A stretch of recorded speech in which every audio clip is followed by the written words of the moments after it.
కొడితే మెడికల్ టెస్టులు చేయించుకోవడానికి మీ ఆస్తులు అమ్మినా సరిపోవు.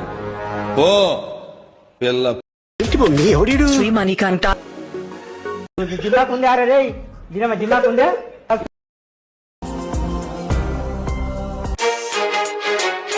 డీజే మణి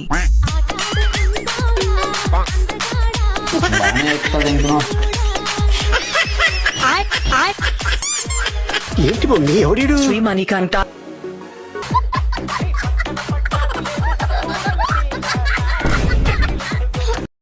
ప్రపంచం అంతా ప్రశాంతంగా ఉంటుంది ఎవడు పని చేస్తే. పక్కనోడి పనుల్లో చేయి దూర్చి ఆయన ఇబ్బంది పెట్టి ఇది పెట్టి మనం చేయక ఇంతకు మించింది ఏముంది.